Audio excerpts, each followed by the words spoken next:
What is up, guys? Welcome to Food Fitness Family. It is myself, Big Daddy Blankenship, and my man, Mr. Beautiful Marcus Gates.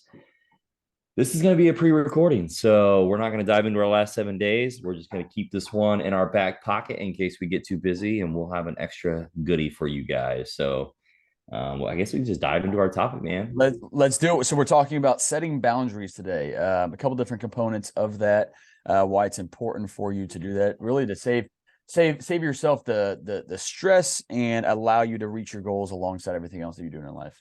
Yeah, yeah. I think one of the most important things I ever read was that I'm going to paraphrase because I'm not going to use the actual words, but if it's not a hell yes, it's a hell no. I love that. You know what I'm saying? If you're not hype about it, Mhm. no. If you don't want to do it, if Yeah. you're not, it's like when you're buying something. If you're not stoked about it, you're not gonna wear it. We've we've You we've know? we've been trying to make that decision here, like with our house, like adding like home goods and that type of stuff. It's like if it doesn't really bring us a lot of joy, we don't need this shit. No, Same thing with clothes, no. like you said.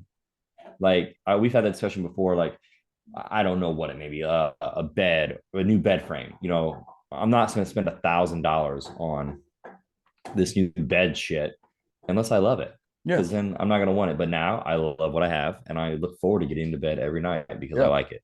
Yeah. Yeah. That's definitely a good example of that for So, sure. but yeah, man. I think as people, um, we don't know how to set boundaries because we're scared to hurt people's feelings. Mhm. But within that, we take on other people's baggage and we make it our own. And in turn, we get stressed out by shit that doesn't even matter to us. It, Mhm. it does not affect our life whatsoever.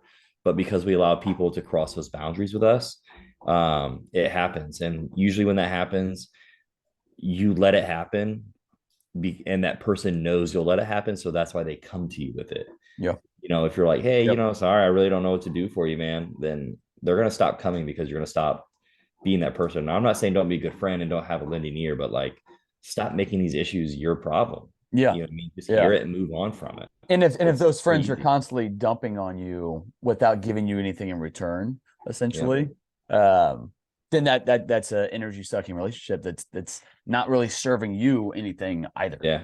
Yeah. No, 100%, Yeah. man. Other parts like setting boundaries in your professional career. Mhm. Are you working all the way up until you go to bed? Are you working as soon as you wake up? Is it to meet a deadline? Okay, we get it. But is it like literally every day? Is it Yeah. that important? Yep. I've had to set boundaries myself, and this week was the kind of the first time I've done it, unfortunately. But I've gotten home and I just put my phone on the charger Mhm. and I turned it over because I will stay on my phone Mhm. to 10 o'clock, 11 o'clock, and I've responded to people to schedule consultations at 11:30 at night. Yeah. What kind of boundary does that set if I'm already starting Yep. to respond to them that late? Then they think they can just message me any time of the day. Yep. Yep. Yep. And if I'm going to lose that client because they have to wait 6 hours till I wake up, then damn, I don't even need that client. you Yeah. know Yeah. 100%. Those are, yeah, I get that as well. So yeah. So, I mean, since you kind of brought up the work boundaries, I think that's important.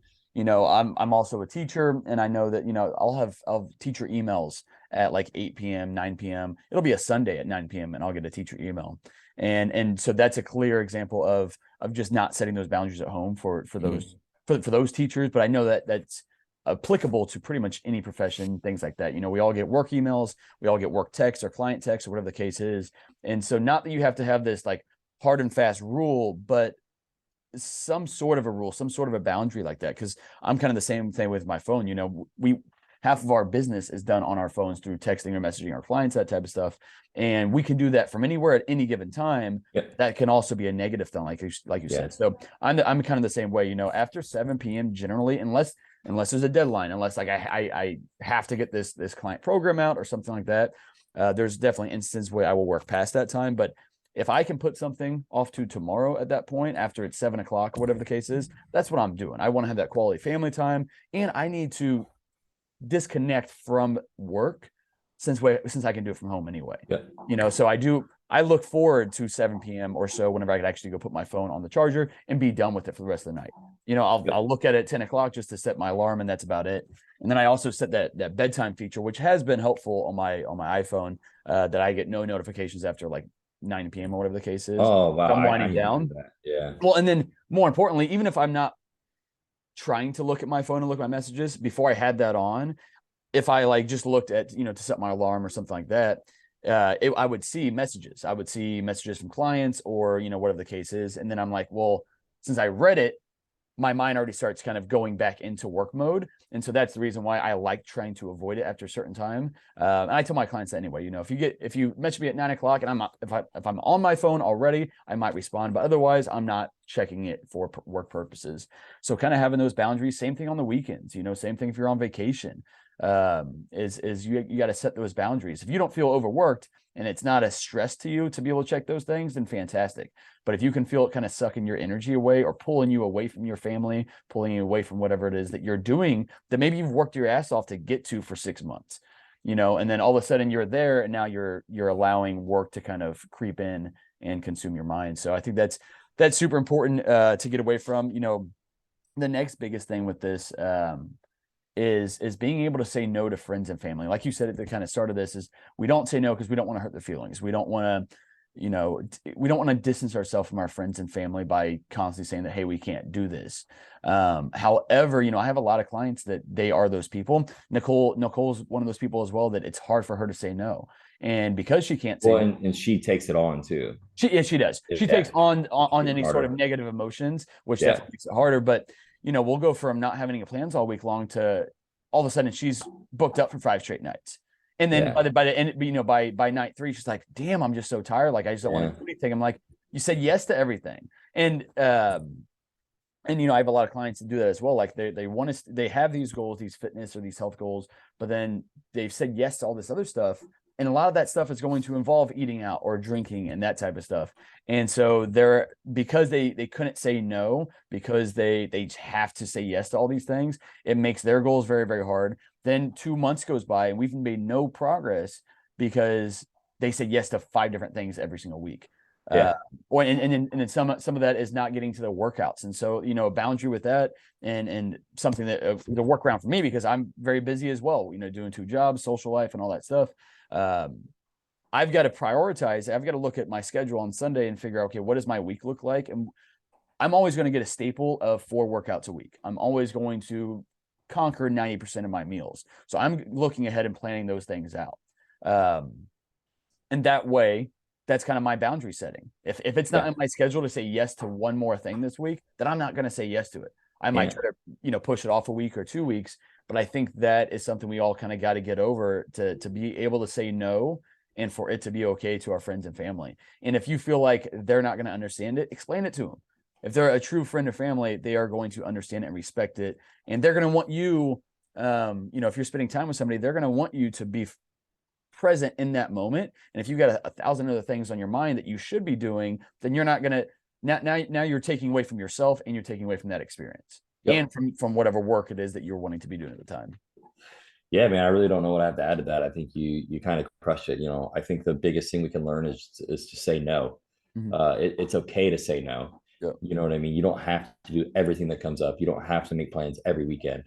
Especially if you're busy, if you work from home, setting up a workstation, don't work in your living room, don't work in your bedroom. Like, set up an office space. Like, okay, if it is in your bedroom, that's okay, but have a desk, have a designated workspace. So, once you step away, you're done. You're away from it. Yep. Put your phone up, say no. These are all things that we can all learn from, including us, because we cross those boundaries ourselves. The only person I try not to say no to is my wife. Or my son. You know what I mean? There are always expectations there. We have to take care of them, and it's our job to take on their baggage. It's not our job to take on everyone else's baggage. Save that for the people most important in your lives. And that comes down to your parents. Like, sometimes I have to tell my parents no, which I don't like to. But if we can't do it, we can't do it. If we're just exhausted, we can't do it, and they understand. And if they don't, then that's not your problem. That's their problem. So just learn to say no. It's not a hell yes, it's a hell no. Set your work times, be diligent with it, because you will live a better, less stressful life. 100%. Stop sacrificing your own wants and needs all the time for, like you said, your son and your wife, perfect people to sometimes make some of those more sacrifices with it. Again, like we kind of have said before, we don't want to sacrifice so much that we're giving a less quality version of ourselves to those people, but everybody else outside of that very, very, very tight, tight circle, stop sacrificing your own wants and needs with it. There's plenty of time in the year that you can make those things happen. If somebody reached out about setting up a plan, or even if I have a client consult call, whatever the case is, I look at my schedule and I say, okay, here are my available days. Here are my available times. And I'm being mindful of that as well. Like, I'm not going to overstress myself. I won't do a client consult call at 8:30 just because that's when the client can make it work. If we can't hop on a call at any other time, this might not be the best relationship for us, because there's gonna be times where I need you to be able to check in, in a timely fashion on the days that you're supposed to, at the times you're supposed to, and stuff like that. So if we can't get on a call at a different time, then I'm gonna say no until we can get on a call that is a respectable time for both of us. Well, even with us being friends, how many times have we said no to each other because it just didn't work for our time block? I'm Oh like, my no, God, dude, yeah. I can't. That's too late. No, I can't do 8:30 tonight. Yeah. I can't record tonight because we have this going on. And we do that every week. I need We do it to every go week. home and be with them. Yeah. So it's like, even with me and Marcus being friends, you know what I mean? We say no to each other. It's just what it is, and we respect that. Yeah. You know what I mean? And we understand. So most definitely. I think we smashed it. Yeah, that was a good one, man. Nice, short, sweet, to the point. Yes. Well, all right, cool, my man. Well, I will see you probably later today or tomorrow then. Sounds good, brother. All right, bro. Have a good day. Have a good night, everyone. See y'all.